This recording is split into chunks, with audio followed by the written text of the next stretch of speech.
So following our historical analysis, we then went on to look at the built form analysis. So what did we do?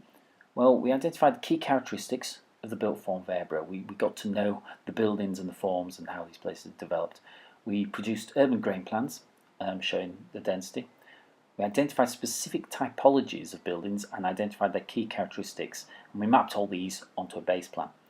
So this is our urban grain plan. Fascinating plan, often called a figure ground plan.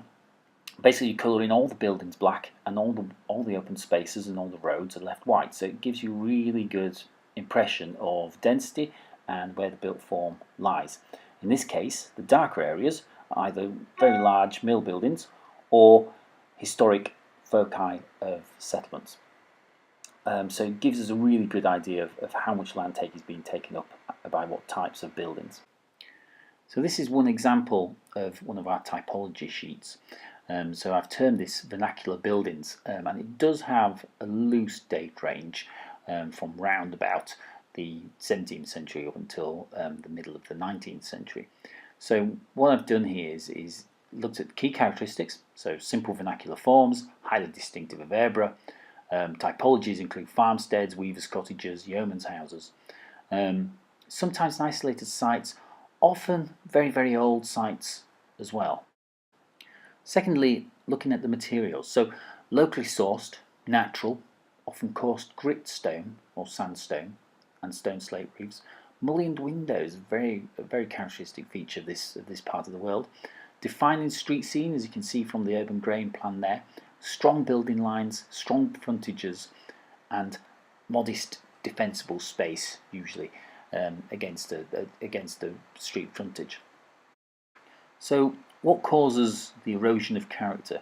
Well, often these lovely mullions are removed, timber sashes are removed, plastic windows are put in, painting or rendering of the buildings made worse by poor modern paints and cement render, which really harms these buildings.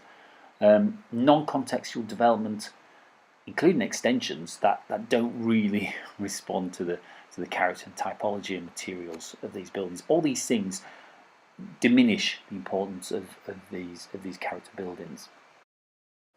So this brings us to our second case study of typology, which is we've termed this mid-century aspirational houses. This was the movement into the suburbs, basically, people working in the cities but being able to afford to move and travel into more pleasant areas, and this is a case in point. Now, these were often semi-detached houses or short rows of terraces, very heavily influenced by the garden city movement, so real reliance on large space standards, quite large gardens, a lot of landscaping within the public realm, things like grass verges, tree planting, not quite fully planned around the car, but obviously getting there.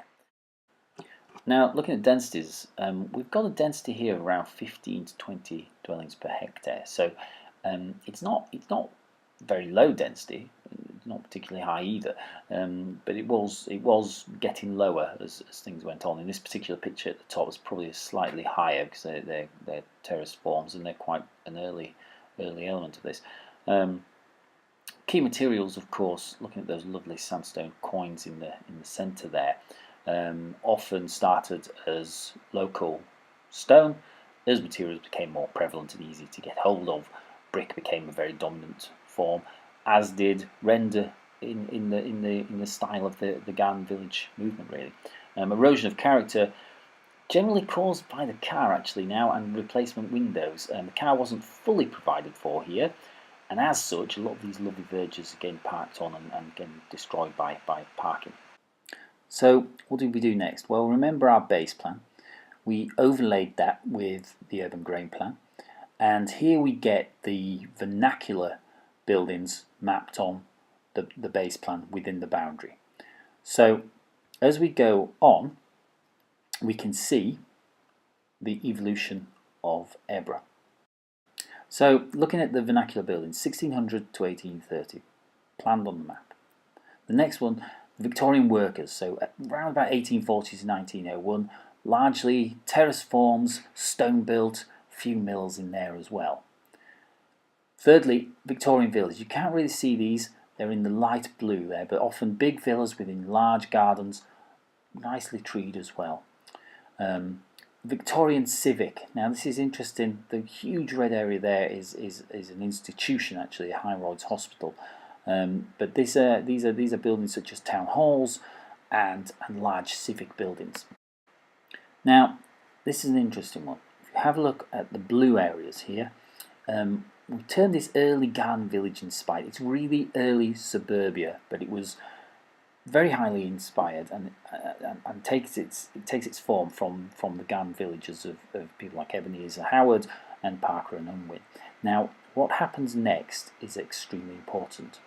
If we have a look at this map, we can almost perceive two kind of clusters, the multicoloured areas, which are Guiseley to the centre and Yeadon just down to the right.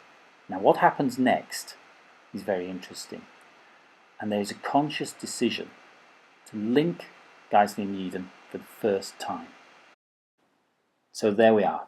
The green areas are this kind of mass suburbanisation that happened between the 1930s and the 1950s.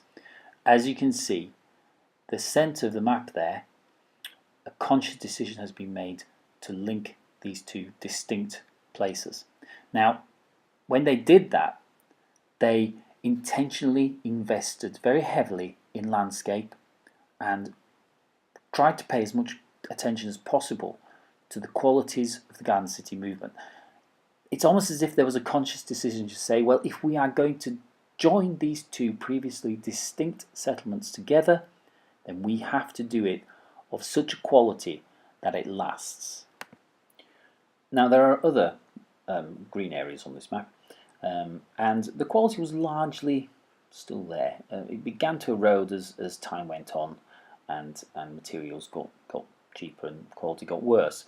However, what happened after that, 1960s to the 90s, we have this thing that we've termed late suburbia, and this is the kind of, if you like, the harmful suburbia. It is mass volume house builders building their standard product everywhere, largely built around the car, and not really distinctive of the place. Also often quite low density, as you can see by those bungalows in the top corner.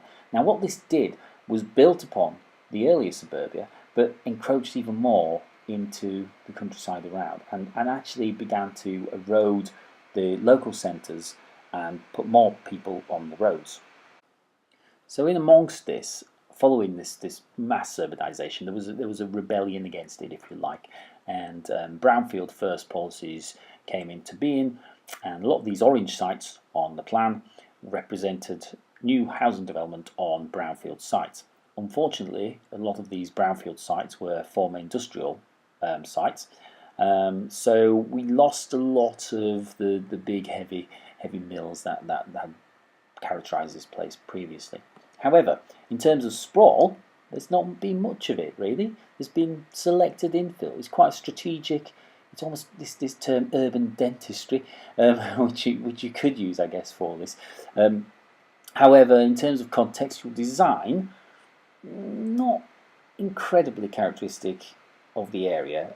Still a lot of could be anywhere stuff in there.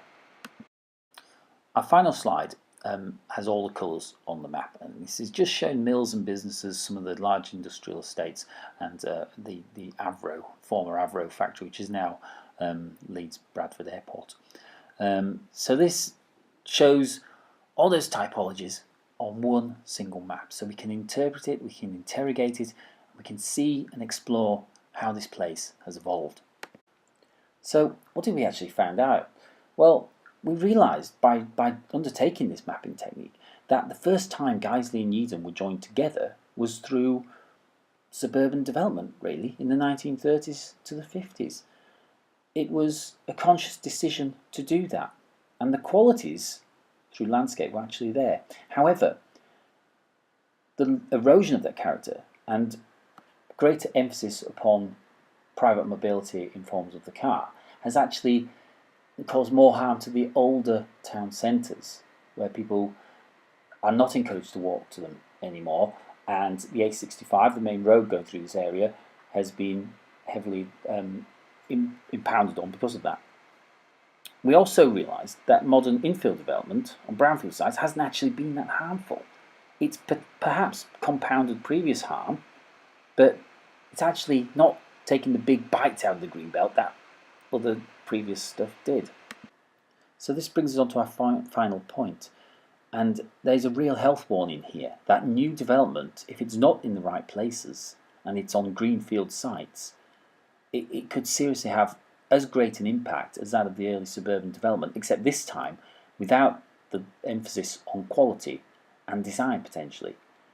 And this is a real health warning and could really seriously damage the character and appearance of this area. And also, not to mention the heritage assets of this area, but also the landscape and the townscape quality.